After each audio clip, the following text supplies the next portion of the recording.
নমস্কার বন্ধুরা, রিনাস কিচেনে আপনাদের সবাইকে স্বাগত। আজ আমি আপনাদের সঙ্গে শেয়ার করব কুমড়োর ভুঁড়ি দিয়ে একটা রেসিপি। সাধারণত আমরা কুমড়ো কাটার সময় এই অংশটা কিন্তু কেটে ফেলে দিই, কিন্তু বন্ধুরা এই রেসিপিটা দেখার পরে আর কিন্তু একদমই এই অংশটা কেটে ফেলে দেবেন না। এটা দিয়ে যে একটা অসাধারণ রেসিপি তৈরি হয়, ভিডিওটা না দেখলে বুঝতে পারবেন না। তার জন্য এই কুমড়োটাকে আমি দেখতেই পাচ্ছেন ভুঁড়িটাকে কেটে আলাদা করে নিচ্ছি। এইভাবে খানিকটা ভুঁড়ি আমি আলাদা করে নেব, আর যে দানাগুলো এর সঙ্গে রয়েছে দানাগুলোকে কিন্তু আমি ফেলে দেবো। দানাগুলো আমি ব্যবহার করব না, স্রেফ দানাগুলোকেই ফেলবো, আর কিছুই কিন্তু ফেলবো না। এইভাবে আমি প্রায় 1 কিলো কুমড়োর ভুঁড়ি এইভাবে কেটে নিয়েছি। কেটে নিলে অনেকটাই হয়েছে। রেসিপিটা কিন্তু অসাধারণ হয় খেতে, গরম ভাতের সাথে ডালের সাথে খেতে কিন্তু অসাধারণ লাগে, শুধুও খেতে পারেন। এবারে দেখুন কুমড়োগুলোকে আমি ধুয়ে পরিষ্কার করে নিয়েছি, ভুঁড়িগুলোকে, আর এইভাবে ছোট ছোট টুকরো করে কেটে নিচ্ছি। এইভাবে কেটে নিতে হবে। আর সম্পূর্ণ নিরামিষ এই রেসিপি, আপনারা যে কোনো নিরামিষের দিনে বানিয়ে ফেলতে পারেন। আর কাউকে এইভাবে বানিয়ে খাওয়ালে বুঝতেই পারবেন না যে কী দিয়ে এটা বানিয়েছেন।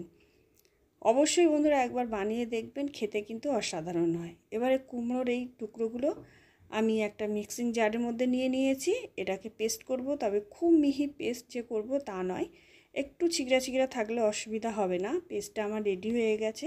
দেখুন এইভাবে আমি পেস্ট তৈরি করে নিয়েছি। এবার একটা পাত্রের মধ্যে ঢেলে নিচ্ছি পেস্টটাকে। এবারে এর মধ্যে আমি কিছু গুঁড়ো মশলা যোগ করব। হাফ চামচ হলুদ গুঁড়ো, ছোট চামচের হাফ চামচ, কিন্তু হাফ চামচ ধনে গুঁড়ো, হাফ চামচ জিরে গুঁড়ো, হাফ চামচ গোলমরিচের গুঁড়ো, হাফ চামচ গরম মশলার গুঁড়ো। এই গুঁড়ো মশলাগুলো প্রথমে আমি ভালো করে মাখিয়ে নেব।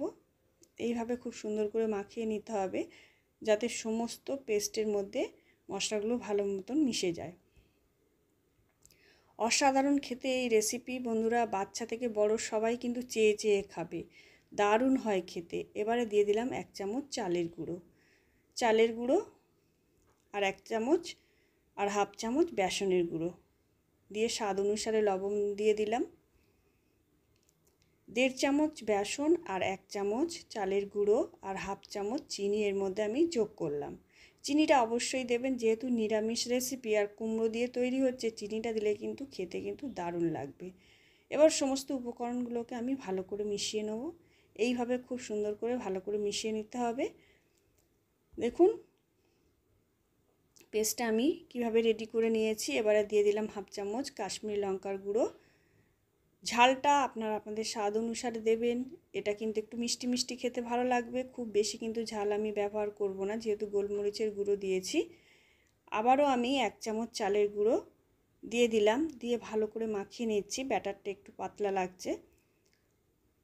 দেখুন চালের গুঁড়োটা ভালো করে মিশিয়ে নিয়েছি। এবারে আমি আবারও দিয়ে দেবো 1 চামচ বেসন, দিয়ে আবারও ভালো করে মিশিয়ে নেব। খুব বেশি শক্ত করব না, আবার খুব বেশি পাতলাও যাতে না হয়। খুব বেশি শক্ত করলে কিন্তু ভিতরে কুমড়োটা একটু কাঁচা লাগতে পারে, কিন্তু খুব বেশি পাতলা করলেও ভালো হবে না, মিডিয়াম এইভাবে করে নিতে হবে। এবারে একটা কাঁচা লঙ্কা কুচি আমি দিয়ে দিলাম। গুঁড়ো লঙ্কা খেতে পছন্দ করলে দিতে পারেন। আর এটা তো আমি নিরামিষ বানাচ্ছি, তাই পেঁয়াজ ব্যবহার করব না। আপনারা পেঁয়াজের টুকরোও দিতে পারেন, পেঁয়াজ কুচিয়ে, তাতেও খেতে কিন্তু অসাধারণ লাগবে। এবার ওখানে কড়াই বসিয়ে দিয়ে দিলাম সর্ষের তেল। রেসিপিটা আমি সর্ষের তেলে তৈরি করব। এবারে চামচে করে দেখতেই পাচ্ছেন এইভাবে ছোট ছোট বড়ার শেপে আমি দিয়ে দেবো। খুব যেহেতু মোটা করিনি, এটা কিন্তু একটু পাতলা, আর খুব পাতলাও নয়। এটা কিন্তু ভাজলে বেশ মুচমুচে হবে, যেহেতু আমি চালের গুঁড়ো দিয়েছি, খেতে কিন্তু দারুণ হবে। এইভাবে লো ফ্লেমে আমি ভালো করে ভেজে নেব, যাতে কাঁচা না থাকে। কালারটা চেঞ্জ হয়ে গেলে আমি দেখুন উল্টিয়ে দিচ্ছি। এইভাবে ভালো করে ভেজে নিতে হবে। অবশ্যই এইভাবে একবার বানিয়ে দেখবেন, খেতে কিন্তু দারুণ হয়। আর কুমড়োর ভুঁড়ি কিন্তু কোনোদিনও ফেলে দেবেন না। আমাকে তো বাড়িতে বলেছে এইভাবে বানাবে, আর একদম ফেলা চলবে না, কুমড়োর ভুঁড়ি কিন্তু ফেলবে না। এইভাবেই আমাদের বানিয়ে দেবে। বাচ্চা থেকে বড় কিন্তু সবাই কিন্তু খুব তৃপ্তি করে খাবে, দারুণ হয় খেতে। শুধু মুখে কিংবা ডালের সাথে ভাত দিয়েও মেখে খেলে দারুণ লাগে খেতে। এইভাবে প্রথম ব্যাচ আমি ভেজে নিলাম, আবার দ্বিতীয় ব্যাচ আমি দিয়ে দিচ্ছি। দেখুন এইভাবে ছোট ছোট করে দিয়ে দিচ্ছি, ভাজাটা যাতে ভালো হয়।